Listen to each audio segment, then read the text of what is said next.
Баршаңызға сәлем. Сіздермен бірге пайдалы кеңестер арнасы. Жетістікке жетелейтін 19 әдет. Бұл өмірде табысты болуды, абыройлы болуды қаламайтын адам жоқ сірә. Бәрінің мақсаты сол. Зүй тұрғанмен жетістікке жету, өмірді жеңу оңай шаруа емес. Ешбір адам аспаннан салбырап түсіп, табысты болып кетпейді. Әр күнгі, әр сәттегі әдеттерімізге мән беруіміз керек. Назарларыңызға жетістікке жеткізетін 19 әдетті ұсынамыз. Күнделікті өміріңізге енгізіп, табысты тұлға болыңыз. Әр сөзіңізге жауап беріңіз. Біреуге жоспарыңызды айтсаңыз немесе сөз берсеңіз, орындаңыз. Міндетті түрде сөзіңізде тұрыңыз. Ешқандай сылтау айтушы болмаңыз. Аз сөйлеп, көп істеу қағидасын ұстаныңыз. Күнделік жүргізіңіз. Әр күнге кемі 1-2 сөйлем жазып жүріңіз. Күнделік ойыңызды жинақтауға көмектеседі. Дамуыңызды бақылап, стрестің алдын алады. Ешқашан өтірік айтпаңыз. Өтірікші ең ұсқынсыз адам. Бір рет алдасаңыз әдетке айналып кетуі ғажап емес. Сондықтан өтіріктен бойыңызды таза ұстаңыз. Жақын досыңызға уақыт бөліңіз. Шотыңызда $1 миллиард болуы мүмкін. Егер ақшаны досыңызбен алмастырсаңыз, бақыттың не екенін ұқпаған болдыңыз. Әр адамға дос қажет. Түсінетін, сырлас, сол қалпында қабылдайтын, бақытты ететін. Ондай жақын достарға немқұрайлы қарамаңыз. Хоббиіңізді тастамаңыз. Өзіңізге қатты ұнайтын хоббимен айналысыңыз, дамытыңыз. Одан маңызды заттар көп болса да, хоббиді тастамаңыз. Күндердің күнінде сол хоббиіңіз үлкен жетістіктерге жол ашуы мүмкін. Спортпен айналысыңыз. Жүгіріңіз, секіріңіз, велик айдаңыз, шаңғы тебіңіз, тренажер залына жазылыңыз. Әйтеуір спортпен шұғылданыңыз. Салауатты өмір салтын ұстаныңыз. Белсенді болыңыз. Табысты немесе табысты болуға тырысатын адамдармен араласыңыз. Егер қазіргі жағдайыңыз, өміріңіз өзіңізге ұнамаса, сізді қоршаған адамдарға көз салыңыз. Көп жағдайда өмірге наразы адамдар екенін байқайсыз. Ондай ортаны ауыстыруға тырысу керек. Белгілі бір жетістікке жеткен тұлғалармен араласыңыз. Көп ұзамай оның әсерін сезе бастайсыз. Оқыңыз. Әлеуметтік желідегі посттар саналмайды. Кітап оқыңыз. Айына кемі 2-3 кітап.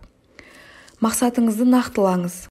SMM мамандары контент-план дегенді жиі айтады. Ол нақты жоспар.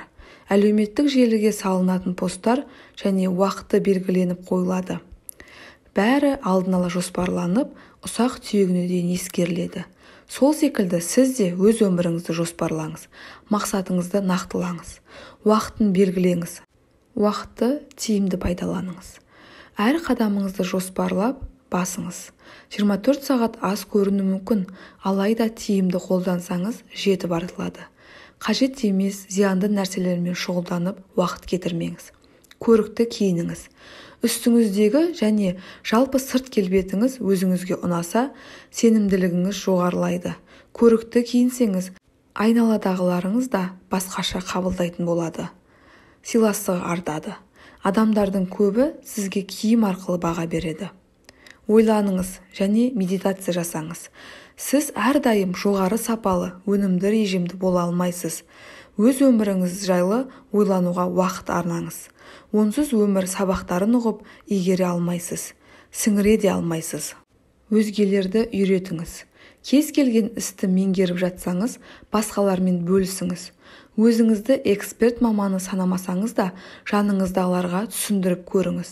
Алған біліміңізді қызғанбаңыз.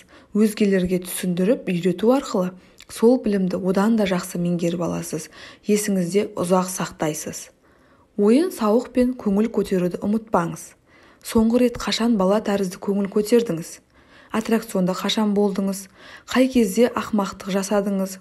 Өзіңізге тым қатал болмаңыз. Керісінше, анда-санда балаша көңіл көтеріп, мәз болуға рұқсат беріңіз. Дұрыс тамақтаныңыз, пайдалы тағамдармен қоректенуді әдетке айналдырыңыз. Денсаулығыңызды күтіңіз. Әртүрлі жастағы адамдармен араласыңыз.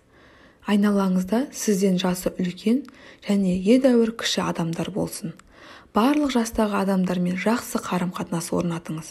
Сол кезде бір мәселеге бірнеше қырынан қарап, шешім қабылдай алатын боласыз. Өнерге жақын болыңыз.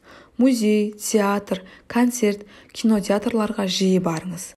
Көшеде тұрып, өнер көрсететін музыканттардың, таланттардың өнерін тамашалаңыз. Үйден шығып, шабыт іздеңіз. Күндіз-түні жұмыс орнында отыратын адамға шабыт, желпініс, құлшыныс келмейді. Жоспарлаған уақытта ояныңыз. Түнде оятқыш қоясыз. Мына уақытта оянамын деп өзіңізге уәде бересіз. Сол уәдеңізде тұрыңыз, мықты болыңыз. Ең басты мақсатыңызды дауыстап айтыңыз. Бұл жалғаннан не қалайсыз, қандай жетістікке жеткіңіз келеді, бәрін жазыңыз. Әр таңда және жатар кезде жазғандарыңызды дауыстап оқыңыз. Даусыңызды жүрекпен естуге тырысыңыз. Сіздермен болған пайдалы кеңестер арнасы. Осы ақпараттар сізге ұнаса, менің каналыма тіркеліп, лайк басуды ұмытпаңыздар. Назарларыңызға рахмет.